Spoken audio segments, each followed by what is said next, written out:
wanted to just listen to the song, but I'm going to tell you this. When all odds feel like it's against you, when you feel like you depleted, when you feel like enough is enough, when you feel like I have no more to give, when you feel like I'm in this thing by myself, when you feel like you're misunderstood, understand this one thing. Worship will always get you where you need to be. Listen, worship will always get you where you need to be.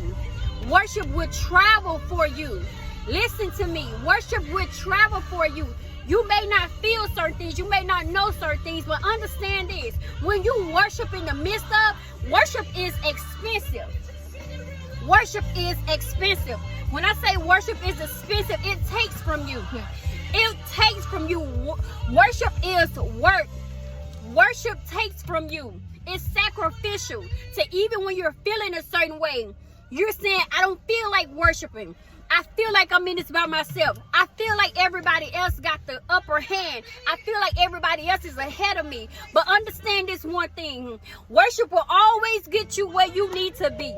If you can take the time to stop and worship God in the midst of what you're going through, in the midst of what you're feeling, do you know your worship will travel to heaven for you? And God will begin to work things out on your behalf, that things will begin to line up on your behalf because of your worship. And don't let it be a sacrificial worship to where you giving and giving and giving, and God is saying, I understand. Even where you at, I know that you don't even feel like giving me this, but you giving it to me because you understand one thing, that I have a choice, that I have a decision, that I have a decision to make if I'm going to worship God in the good times or I'm going to worship him in the bad times. But I choose to worship him at all times, even when things not going good. I may be tired. Sometimes my worship, I may have to press a little harder. But like Shayna Wilson say, if I can just press in his presence, if you can just press in his presence, everything gonna be all right.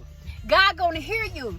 You got to let your worship speak for you sometimes. Sometimes you don't have to say anything. Sometimes your worship will say everything that you're feeling, and God will accept that. I love y'all with the love of Christ. I'll talk to you guys later.